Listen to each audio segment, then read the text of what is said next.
O programa de hoje é sobre uma decisão que pode ser considerada um marco na garantia da dignidade humana e dos direitos individuais e fundamentais previstos no artigo 5º da Constituição Federal. Um grande julgamento concluído pelo plenário em 2008, que determinou que o uso de algemas só deve ser feito em casos excepcionalíssimos, em que o investigado ou suspeito oferece riscos para a integridade de outras pessoas. E para deixar claro a orientação da Suprema Corte, os ministros editaram uma súmula vinculante sobre a matéria.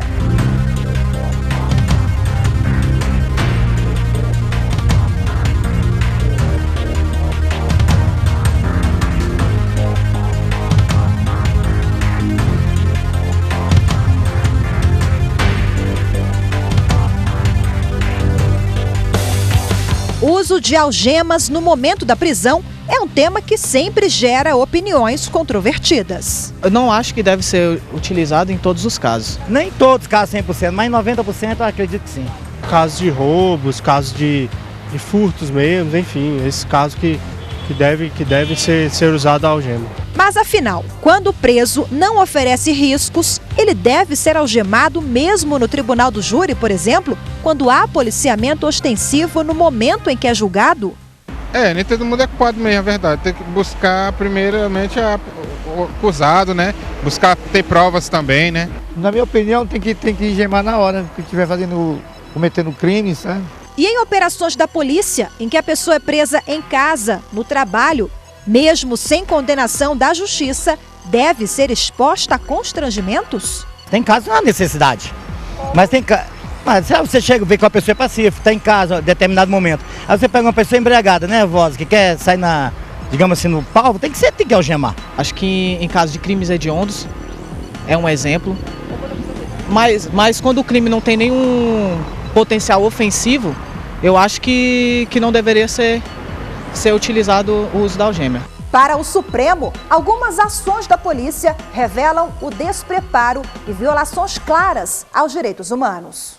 É hora, presidente, de o Supremo emitir entendimento sobre a matéria, inibindo uma série de abusos notados na atual quadra, tornando clara até mesmo a concretude da lei reguladora do Instituto do Abuso de Autoridade, considerado processo de responsabilidade administrativa, civil e penal, para a qual os olhos, em geral, têm permanecido cerrados. Existem muitos abusos. Recentemente nós temos registros aí televisivos de aqueles que já são normais, que são das pessoas que são as mais pobres, sendo apresentadas como se fossem uma caça, como se fossem um troféu. O ministro Aires Brito fixou isso durante o julgamento, dizendo que as pessoas não podem ser degradadas na sua dignidade, sendo apresentadas dessa forma. O ministro Gilmar Mendes também trouxe essas colocações, mas isso continua acontecendo e basta que nós liguemos os noticiários para perceber isso. Especialistas acreditam que a decisão do Supremo pode ter sido motivada pelas operações da Polícia Federal, que nos anos de 2005 a 2008 prendeu políticos, advogados e ocupantes de altos cargos nos 3 poderes da República. A gente está se referindo a um contexto, olhando hoje, com os olhos de hoje para trás, em que o tribunal se viu compelido a dar uma resposta ou enviar algum tipo de mensagem com aquilo que se propagava como a utilização abusiva das algemas em prisões, operações de busca e apreensão, cumprimento de mandados de prisão e outras situações. Nós não podemos dizer, e sermos ingênuos, que situações como esta não provocam, sim, reações em diversos órgãos, inclusive na Suprema Corte. O julgamento no Supremo ocorreu um mês depois que foi deflagrada a Operação Satyagraha da Polícia Federal.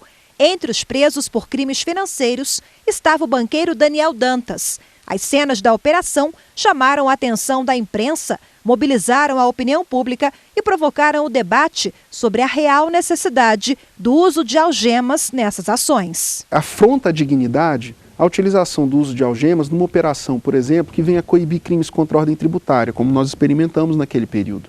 O ano de 2008 ele foi repleto de operações de grande exposição midiática, em que havia o uso de algemas, por exemplo, em empresários cujos crimes em apuração eram sonegação de impostos e outras situações. A necessidade do uso de algemas foi discutida em plenário durante a análise do habeas corpus número 91952, que discutiu o caso concreto do pedreiro Antônio Sérgio da Silva. Ele foi mantido algemado durante todo o julgamento no Tribunal do Júri de Laranjal Paulista, em São Paulo, onde foi condenado pelos jurados. O Supremo decidiu anular esse julgamento e determinou a realização de um novo. Houve entendimento unânime dos ministros de que a juíza presidente do júri não fundamentou devidamente a decisão de manter o réu algemado.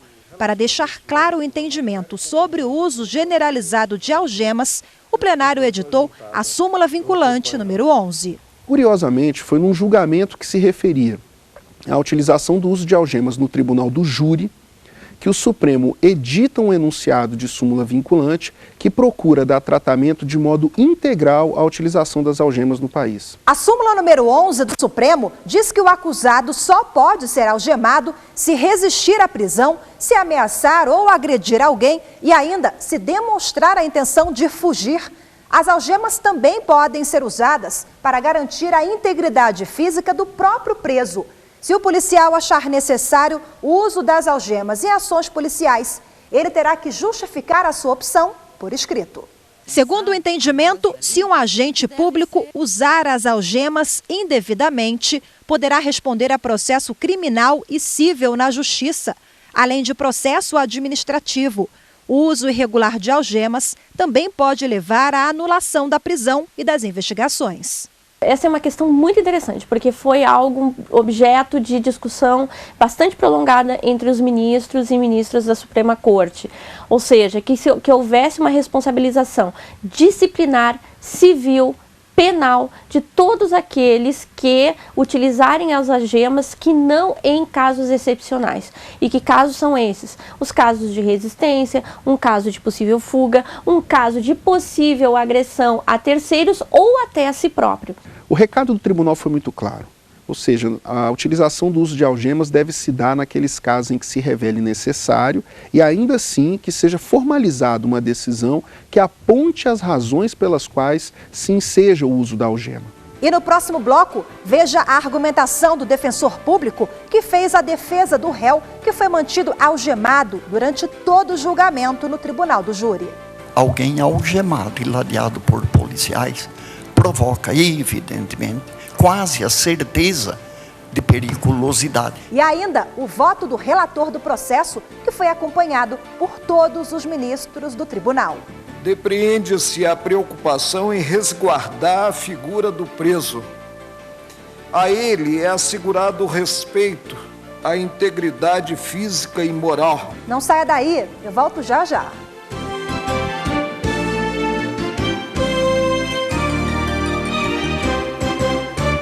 O uso de algemas traz constrangimentos ao preso que não oferece resistência, fere direitos fundamentais, viola a dignidade humana e só pode ser feito em situações excepcionalíssimas. Esse foi o entendimento do Supremo Tribunal Federal. O julgamento foi concluído em 2008, mas até hoje ainda tem repercussão no âmbito jurídico e policial.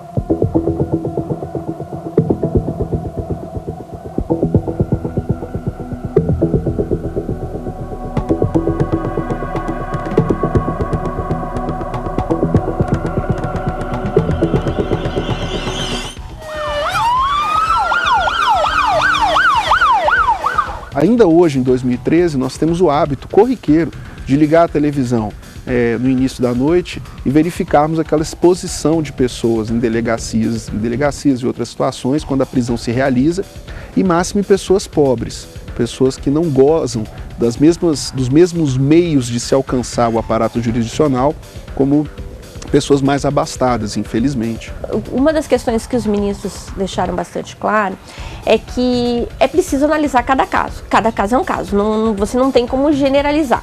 Agora, algo que faz parte em uma cultura democrática, em um Estado democrático de direito, é que prisão, cerceamento de liberdade ou a utilização de métodos de contenção, como é o caso das algemas, tenham de ser excepcionais. A decisão de autorizar o uso de algemas em casos excepcionais foi durante o julgamento de um habeas corpus em favor de Antônio Sérgio da Silva, um pedreiro do interior de São Paulo, acusado de homicídio duplamente qualificado.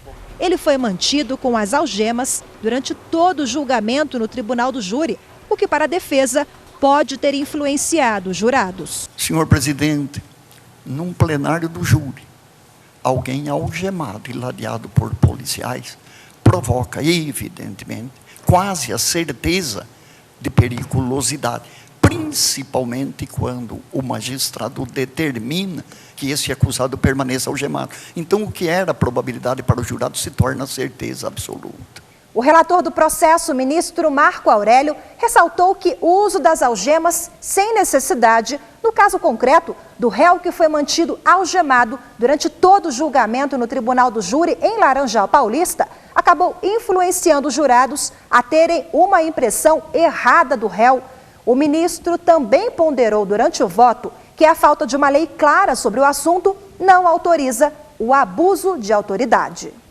A ausência de norma expressa, prevendo a retirada das algemas durante o julgamento, prática adotada pela maioria dos juízes, não conduz à possibilidade de manter o acusado em estado de submissão ímpar, incapaz de movimentar os braços e as mãos, em situação a revelá-lo não um ser humano que pode haver claudicado, ou pode não haver claudicado, na arte de proceder em sociedade, mas uma verdadeira fera. Essa postura remonta, presidente, embora não pareça nos dias atuais, ao tempo do Império.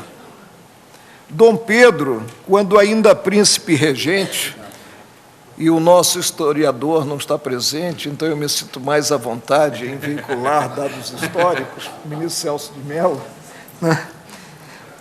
Em decreto de 23 de maio de 1821, ordenou que em caso nenhum possa alguém ser lançado em segredo, em masmorra estreita, escura ou infecta, pois que a prisão deve só servir para guardar as pessoas e nunca para as adoecer e flagelar. O ministro também ressaltou que algemar o preso em casos em que ele não oferece riscos fere direitos fundamentais previstos na Constituição. Em primeiro lugar, leve em conta o princípio da não culpabilidade.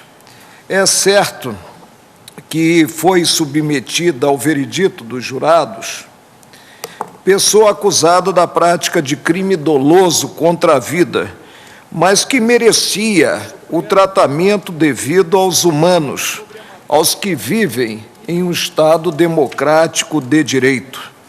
Segundo o artigo 1º da Carta Federal, a própria República tem como fundamento a dignidade da pessoa humana. Da leitura do rol das garantias constitucionais, artigo 5º, depreende-se a preocupação em resguardar a figura do preso. A ele é assegurado o respeito à integridade física e moral. O voto do relator do processo foi seguido por todos os ministros que integravam a corte na época do julgamento em 2008, entre eles o ministro Menezes Direito, que faleceu em setembro de 2009. O uso das algemas no tribunal do júri tem uma conotação especialíssima, porque pode efetivamente induzir ao julgamento de periculosidade. Ora, essa indução ao julgamento de periculosidade torna ainda mais estreita a possibilidade da decretação do uso das algemas. Pode ser decretado? Pode. Deve ser decretado? Em certas circunstâncias, sim. Mas para que tal ocorra, ao meu sentir, é absolutamente indispensável que haja a evidência da periculosidade. No caso, o que me preocupa mais, tal como acentuou o eminente ministro Marco Aurélio, é que estamos diante de um caso em júri. E a minha parquíssima experiência de júri faz com que, inclusive como estudante, presidente, eu me lembro que quando teve um réu algemado, ele chamava mais atenção a nós, jovenzinhos ali, e que deve ser o comum, do que qualquer tese apresentada, porque é a imagem, é a visão de alguém que deve ser tão perigoso, que vem, na linguagem que vem desde as ordenações, a ferros. Quer dizer, ele vem sem condições de se movimentar, porque qualquer movimento dele pode ser de perigo, ou para ele mesmo, ou para terceiros. Isso induz, evidentemente, algum fator para o juízo daqueles que vão emitir a decisão sobre a vida dessa pessoa, que são os jurados. Vamos sugerir que o direito seja aplicado. Se todo o nosso direito for aplicado, seguramente nós viveremos todos em melhor harmonia. Bastaria isso para que nós conquistássemos a harmonia, dar plena eficácia a todos os preceitos legais que convivem com a Constituição. Eu acompanho o voto do relator. Por ser um julgamento antigo, concluído pela Corte há 5 anos, de lá para cá, boa parte dos ministros que participaram das discussões sobre o uso das algemas, eles já se aposentaram e não compõem mais o colegiado do tribunal. Se desfilarmos pela passarela da Constituição, nesse âmbito mesmo dos direitos individuais e, portanto, fundamentais, encontraremos outros dispositivos que cimentam o juízo da excepcionalidade do uso das algemas. Sabido que as algemas constrangem fisicamente, psicologicamente, né, abatem, se não a moral, o moral do preso, do algemado. E é evidente que o seu uso desnecessário, ou não fundamentado, já chegarei lá, começa por violar o inciso 3º do artigo 5º da Constituição, segundo o qual ninguém será submetido à tortura nem a tratamento desumano ou degradante. Degradante aqui, sem dúvida, que toma o sentido de aviltante, né, de desonroso, de humilhante, sobretudo quando o preso é exibido à comunidade. Lembrava o ministro Pertence, relembrou a ministra Carmen Lúcia, como um troféu, né? Como o produto de uma caça, se não abatida, pelo menos aprisionada ali sob ferros. A meu ver, o eminente relator e os demais votos que o secundaram já especificaram a importância que teve este ato ilícito no contexto do Tribunal do Júri. Em outras palavras, o que o eminente relator e os demais ministros já acentuaram foi a susceptibilidade do povo que compõe o Tribunal do Júri à figura de um homem algemado. O júri é um tribunal popular, como se sabe, e, portanto, ele sofre todas as influências que sofrem os homens que compõem a camada média da população. E durante o julgamento, os ministros também chamaram atenção sobre a justificativa da juíza de Laranjal Paulista, em São Paulo. Ela disse que manteve o réu algemado durante todo o julgamento, porque no dia da sessão, apenas 2 policiais faziam a segurança do Tribunal do Júri. O réu não pode pagar a fatura por um débito a que não deu causa. Que débito? A momentânea fragilidade das forças de segurança. Então, na medida em que o juiz deixou de fundamentar sua decisão, digamos, na periculosidade do agente, não é, para justificar a presença apenas de 2 agentes de polícia, ele lavrou uma decisão, em verdade, desfundamentada no que interessa, sobretudo à luz da Constituição. Como o titular do Poder de Polícia das audiências podia muito bem convocar mais um policial civil ou então permitir que esse réu, a cujo respeito não há notícia alguma de periculosidade em relação à ordem dos trabalhos, em relação a todos os partícipes, não tinha necessidade alguma de se manter como uma figura previamente julgada como culpada pela postura que a submeteu à inexperiência da juíza ao uso da algema. Eu verifico que a justificação dada é insuficiente.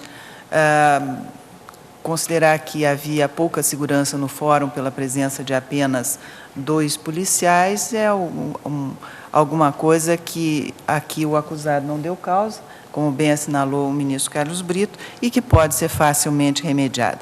E, por outro lado, uma outra justificativa que também constou, a de que ele já havia, em ocasiões anteriores, sido apresentado algemado, menos ainda serve a justificar a utilização das algemas naquela ocasião, porque o fato de ele já haver sido submetido a um constrangimento anterior não é razão para que ele permaneça nesse constrangimento. O ministro Gilmar Mendes, que na época deste julgamento era presidente do tribunal, ressaltou a importância do Supremo se posicionar sobre a matéria e evitar novos processos sobre o tema. E, de fato, é evidente a riqueza constitucional do tema. Conseguir o adiamento da prova física, o na candidato questão pode da dignidade da pessoa humana, que vem se alçando na jurisprudência do Supremo Tribunal Federal, na verdade, num tipo de cláusula de subsidiariedade, tal como a cláusula do devido processo legal, onde não se aplica, ou onde se aplica um dado princípio específico, como o contraditório e a ampla defesa, a prova ilícita ou a determinadas garantias processuais, também se aplica o princípio da dignidade da pessoa humana naquela dimensão de que o homem não pode ser transformado em objeto dos processos estatais. Nós temos, por exemplo, positivado entre nós o princípio da presunção de inocência, que, dentre outras regras, como a regra probatória e a regra de garantia, também traz uma regra de tratamento, ou seja, é necessário que se trate uma pessoa como inocente até que se comprove legalmente sua culpa. E depois da análise do habeas corpus, o Supremo editou uma súmula vinculante sobre o tema. A súmula número 11 do tribunal deixa claro a orientação do STF sobre o uso das algemas. A posição do Supremo em sumular algo desse teor é um sinalizador de mudança cultural, de que precisamos mudar essa cultura. A súmula, do ponto de vista humanitário, ela dá um recado muito claro da jurisdição brasileira. Nós não admitiremos abuso. Agora, por outro lado, ela acaba também evidenciando uma das razões que me parece ser a maior razão de crise do sistema brasileiro, que é a crise de efetividade. A promessa do sistema de justiça criminal não é uma promessa de eficiência. A promessa que o sistema de justiça criminal faz é uma promessa de ser efetivo. Ninguém espera que as pessoas saiam do sistema de justiça criminal melhor do que entraram, muito pelo contrário. Mas o que você espera de um agente do Estado? É que ele tenha condições de decidir de forma fria, de forma respeitosa a todo o ordenamento jurídico, se deve ou não utilizar essas algemas. Veja daqui a pouco, no próximo bloco, o que diz o Código Penal sobre o uso das algemas. O programa faz agora um rápido intervalo, mas não saia daí porque eu volto já já.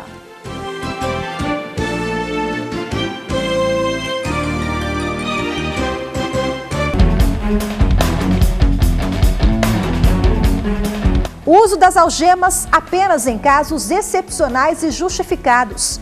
Essa decisão do plenário do Supremo, concluída há 5 anos atrás, mas que até hoje traz repercussão na área jurídica e policial, é o tema do programa Grandes Julgamentos do STF de hoje. Tem horas que a polícia deixa a desejar, entendeu? Tem casos aí que não há necessidade de algemas, há casos que a gente deve tentar contornar a situação. Bandido tem que ser algemado mesmo. Agora, quando for bandido de colarinho branco também, né?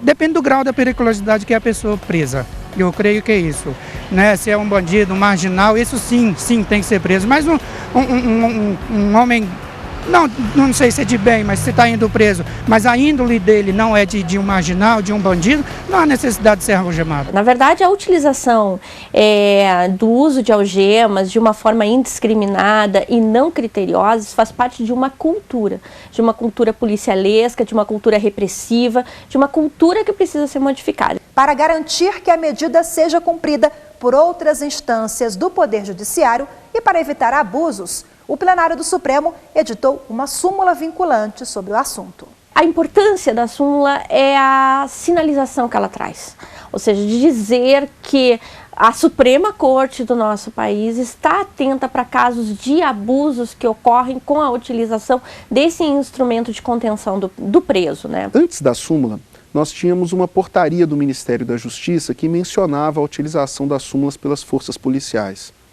E basicamente, além do óbvio, que é o óbvio já tratado no artigo 284 do Código de Processo Penal, desde 1941, que fala da utilização do uso da força naqueles casos de fundada resistência ou fuga do acusado, réu, indiciado, suspeito, que seja, havia uma preocupação maior de se assegurar a utilização da algema naqueles casos em que a pessoa se encontrasse sob custódia e sob transporte do Estado. Bom, essa é a razão jurídica. Agora, quando o tribunal edita a súmula, o recado que o tribunal dá é justamente aquelas situações em que se provocava uma exposição midiática de pessoas por meio da prisão e utilização de algemas. O uso das algemas, ele foi já disciplinado, já havia sido disciplinado pela uma modificação no Código de Processo Penal, mas o novo Código Penal, cujo projeto está em tramitação no Senado Federal, prevê como uma das hipóteses de abuso de autoridade explícita a utilização de algemas fora dos casos excepcionais. Então, isso quer dizer que movimenta-se legislativamente sempre nessa necessidade de coibir. E o programa Grandes Julgamentos do STF fica por aqui. Lembrando que se você tem alguma sugestão ou quer entrar em contato com a nossa produção, é só mandar um e-mail para a gente. O endereço é grandesjulgamentos@stf.jus.br. É esse que aparece aí na sua tela. Na semana que vem temos um encontro marcado com mais uma grande decisão do Supremo. Até lá!